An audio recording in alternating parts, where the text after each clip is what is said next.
जब तक जन्म मृत्यु है जीव को शांति नहीं हो सकती, क्योंकि इस पृथ्वी पर आप किसी भी जीव को देख लो, किसी को भी चैन नहीं है। हम राजा लोगों को ये समझते थे ये बड़े सुखी हैं, इन जैसा दुखी धरती पर इंसान नहीं, ये सत्कर मान लेना। अब इनके बस की बात नहीं, ये राज ना करें क्योंकि इनके भाग में लिख रखा है, इसकी इनकी किस्मत है, पिछले पुण्य है, उन पुण्यों के प्रतिफल में उनको ये समस्या मिली हुई है। देखो, एक छोटे से परिवार का एक मुखिया होता है जिसमें 5-7 सदस्य होते हैं, उनकी व्यवस्था में वो कितना दुखी रहता है। किसी कोई बीमार हो गया, किसी के कपड़े लेने हैं, किसी की फीस भरनी है, फिर विवाह के योग्य हो गए, विवाह ना हुआ तो चिंता होगी, तो फिर आगे मनमाने और समस्या, पुत्र ना हुए उनका तो समस्या।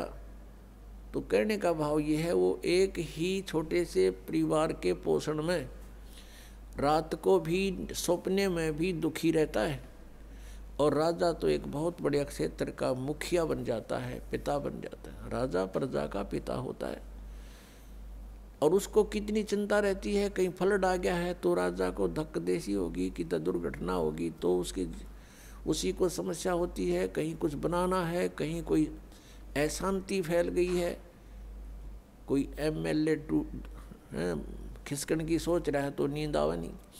तो यहाँ कहते हैं परमात्मा कि यहाँ शांति नहीं किसी प्राणी को। राजा लोग, निर्धन तो सोचता है धनवान सुखी, धनवान सोचते हैं कि राजा सुखी, राजा सोचता है कि भाई स्वर्ग में बताओ सुख तो वहाँ होगा। ये सत्कर मान लेना आप। इन राजा लोगों को सुख नाम की चीज नहीं है, सपने में भी नहीं सुख इनको। और फिर ये सोचते हैं स्वर्ग में सुख है। जिन बकवादों को हम सुख मानते हैं वो सुख नहीं है। परमात्मा कहते हैं झूठे सुख को सुख कहे, ये मान रहा मनमोद, ये सकल जबीना काल का कुछ मुख में कुछ गोद। बेटा जाया खुशी हुई बहुत बजाए थाल, ये तो आना जाना लगा हुआ है जो कीड़ी का नाड़।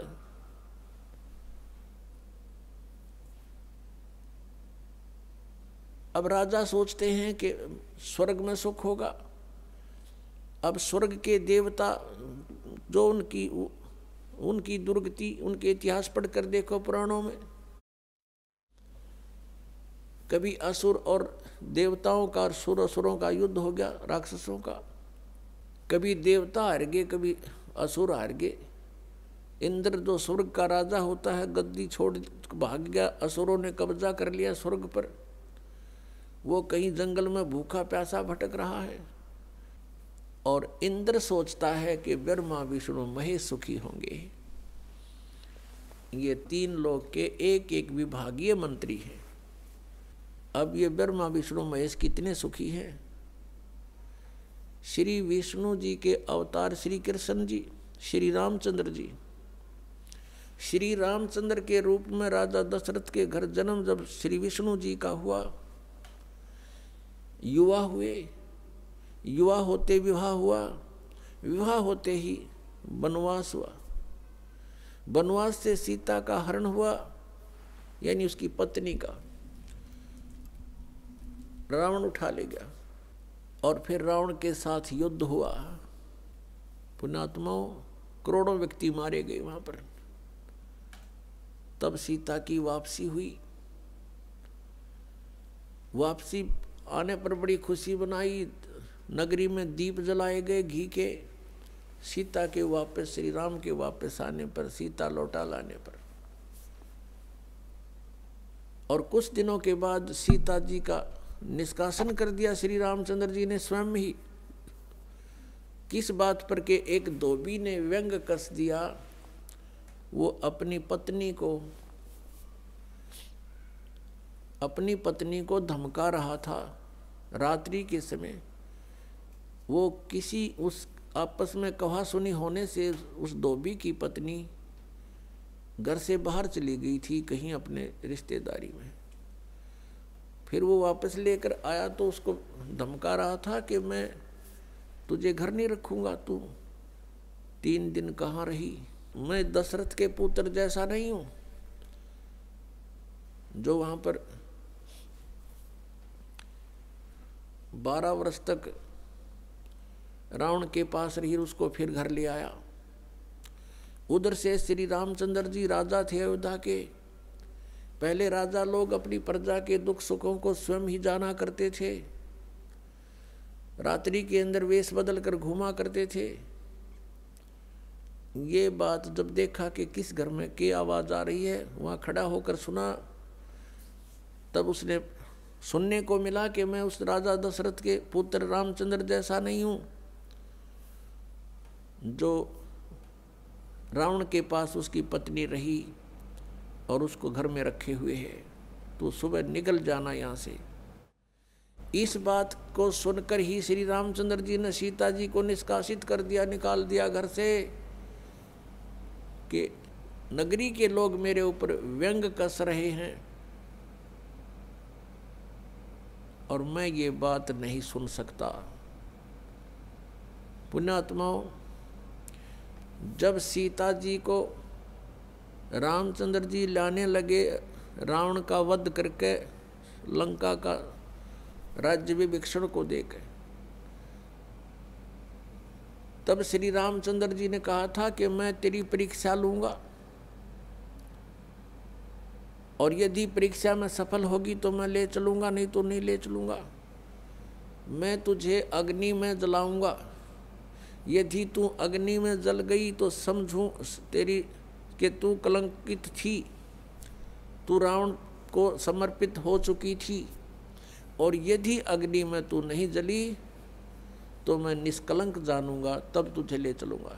ऐसा ही किया गया। सीता को अग्नि में बैठा दिया और हजारों की संख्या में दर्शक थे, सीता जी नहीं जली और सब ने कहा कि भगवान निष्कलंक है, माई निष्कलंक है। और इतनी कठोर परीक्षा लेकर के वापस अपने घर लाया था और फिर एक व्यक्ति के कहने से श्री रामचंद्र जी ने उसको निकाल दिया, अपनी पत्नी को। तो कहाँ गई वो उसका अपना जजमेंट। तो ऐसे ये राजा के योग्य भी नहीं थे ये लोग, और हम इनको भगवान मान रहे थे। एक गर्भवती औरत को अपनी को घर से बाहर निकाल देता है, कहीं मरो कहीं जाओ, कोई बात थी या? फिर परीक्षा लेने की क्या जरूरत थी? और क्यों इतनी दुनिया मरवाई, फिर छोड़ देता रहे, रावण के पास ही रहती हो। पुण्यात्माओं, यहाँ का राजा काल भगवान है और ये नहीं चाहता कि यहाँ के प्राणियों को परमात्मा का पता लग जाए, जिस कारण से इसने इनको भगवान सिद्ध करवा रखा था अपने नकली दूतों के माध्यम से। और फिर क्या होता है लास्ट में, श्री रामचंद्र जी ने अश्वमेघ यज्ञ घोड़ा छोड़ दिया कि पूरी पृथ्वी पर शासन प्राप्त करने के लिए कि इस घोड़े को जो पकड़ेगा वो युद्ध करे मेरे साथ। वो घोड़ा उन्हीं के पुत्रों ने, जो सीता जी ने बाहर जाके जन्म दिया था ऋषि वाल्मीकि की कुटिया में, एक पुत्र गर्भ में था, दूसरा फिर वाल्मीकि जी की मिसअंडरस्टैंडिंग के कारण एक घास से यानी कुसा से, या घास होती है डाब, इससे एक लड़का बनाया था। ये अलग कहानी है, फिर बताएंगे। तो लव और कुश नाम से प्रसिद्ध हुए। लव तो सीता के गर्भ से जन्म हुआ था और कुश को वाल्मीकि जी ने अपनी भक्ति शक्ति से उसको बनाया था। लव और कुश युवा थे, उन्होंने वो श्री रामचंद्र जी का घोड़ा पकड़ लिया। फिर उनका पिता पुत्रों का युद्ध हुआ तो दोनों ने छक्के छुड़ा दिए राम के, और सीता जी फिर भी उनके हाथ नहीं आई और वो पृथ्वी के अंदर समा गई। और श्री रामचंद्र जी ने आकर के सरयू नदी के अंदर अयोध्या के साथ से बह रही एक सरयू दरिया, उसमें जल समाधि ले ली इसी दुख में। अब श्री कृष्ण जी का इतिहास देख लो। श्री विष्णु जी अवतार श्री कृष्ण जी, श्री राम वाली श्री रामचंद्र जी के जीवन वाला भोग भोग के वो प्राणी श्री कृष्ण रूप में फिर जन्म हुआ। सारा जीवन दुखी रहा श्री कृष्ण, सारा जीवन जेल में जन्म हुआ, माता पिता कैद में, कभी मामा शत्रु हो गया, कभी पूतना मारने जा रही है, कभी केसी, कभी चाणोर शत्रु हो गया, कभी जरासिंह लड़ने को आ रहा है, कभी शिशुपाल से युद्ध हो रहा है, कवासुनी हो रही है, और कभी फिर काल्यवन आ रहा है। इस दुख में श्री कृष्ण जी ने मथुरा का त्याग कर दिया और ऐसे स्थान पर रहने लगे जहां कोई ना पहुंच सके। समझदार व्यक्ति यही सोचते हैं राड से बाढ़ अच्छी होती है, झगड़े से बचाव अच्छा होता है। श्री कृष्ण जी उन सबको भी मार सकते थे, क्योंकि वो त्रिलोक के में एक विभागीय मंत्री है, एक विशेष शक्ति होती है प्राणी में, वो उनके अंदर शक्ति थी। लेकिन यही सोचा था कि किस किस ने मारूं, या तो सबकी बुद्धि भ्रष्ट। तो श्री कृष्ण जी ने द्वारका बनाई। समुद्र के बीच में एक टापू था जिसका केवल एक गेट था, द्वारिका, एक द्वार की नगरी। और ये सोच करके वहाँ यदि इतनी दूर पहले तो कोई आवेगा नहीं, ऐसे स्थान पर जा रहे हम, और वहाँ कोई आवेगा युद्ध करने तो हम एक ही तरफ से उसका सामना कर सकते हैं, इसलिए एक गेट था उसका, और बाकी 3 समुद्र था 3 तरफ। तो वहाँ श्री कृष्ण जी चले गए, अपना अधिकतर सारा ही जीवन वहाँ व्यतीत किया। यहाँ तो ज़्यादा से ज़्यादा 18 साल के 20 वर्ष के तक यहाँ रहे थे द्वारका में, और बाकी फिर लगभग 200 वर्ष तक जिए थे श्री कृष्ण जी, और बाकी का समय द्वारका में व्यतीत किया था उन्होंने। तो अब ये जो लोग अनजान संत ऋषि, ये गुरु नकली हमें भ्रमित करते हैं कि द्वारका का उस गोवर्धन की परिक्रमा करनी चाहिए और वृंदावन अवश्य जाना चाहिए, मथुरा में अवश्य जाना चाहिए, वहाँ हमारे भगवान ने लीला की है, उनके चरण कमल टिके हैं, वहाँ घूमा करते थे, स्नान किया करते थे। अरे श्री कृष्ण जी यहाँ तक 20 वर्ष रहे थे मथुरा में, बाकी 180 साल तो वहाँ रहे हैं द्वारका में, और वहाँ का नामो निशान मिट गया उस द्वारका को। इसलिए वहाँ खत्म की द्वारका, समुद्र में डूब गई श्री कृष्ण जी की मृत्यु के बाद, और यादों का विनाश हो गया था, आपस में लड़के मर गए थे, और जो बाकी शेष औरतें बची थी उनको अर्जुन ले आया था, सब खाली हो गई थी द्वारका। उसके बाद वो समुद्र ने डबो दी थी, अंदर चली गई। कारण यही था कि भगवान ने सोचा कि यहाँ आएंगे फिर ये धक्के खान द्वारका में इतनी दूर, इसलिए उसका नामो निशान मिटवा दिया था। अगर आज द्वारका होती तो ये नकली कहते द्वारका में भगवान रहे थे, वहाँ जाया करो, वहाँ बहुत पुण्य होता है। उस द्वारका में तो सत्यानाश होया था, सारे यादव कटका मर गए थे वहाँ पर। आज भी जाते हैं वहाँ बहुत से श्रद्धालु। तो कहने का भाव यह है कि जब तक आत्मज्ञान बिना नर भटके, इस तत्व ज्ञान बिना नर भटके, कदे मथुरा कदे काशी। फिर श्री कृष्ण जी का फिर कैसे अंत हुआ? श्री कृष्ण जी के सामने पूरा यादव कुल आपस में लड़का मर गया, पोते पड़पोते रिश्तेदार सब आपस में कट कर मर गए। और वो सारा सांग देख कर, वो सारा अनर्थ देख कर जब श्री कृष्ण जी की मृत्यु हुई, एक परिवार के सामने एक आधे की मृत्यु हो जाती है, उसका कलेजा फट जाता है, रो रो के पागल हो जाता है इंसान। तो पुण्यात्माओं, आज तक हमें सत्यनारायण कथा नहीं मिली थी, और ये सत्य कथा है। सत्यनारायण का अर्थ है सच्चा भगवान, और सच्चे भगवान की सच्ची कहानी, सच्ची कथाएं। तो प्रसंग चल रहा है कि परमात्मा ने बताया कि तुम जब तक जन्म और मृत्यु के अंदर हो सुख नहीं हो सकता, शांति नहीं हो सकती। अब इंद्र सोचता है ब्रह्मा विष्णु महेश सुखी होंगे।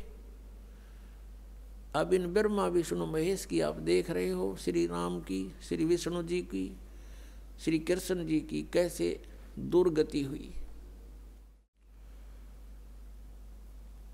श्री कृष्ण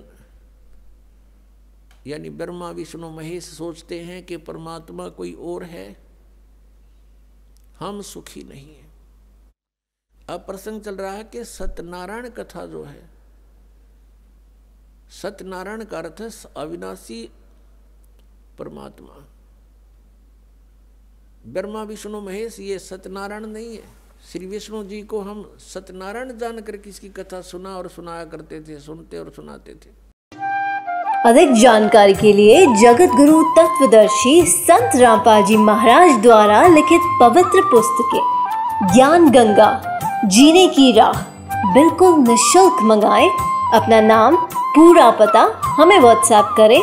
हमारा नंबर है 7496801823।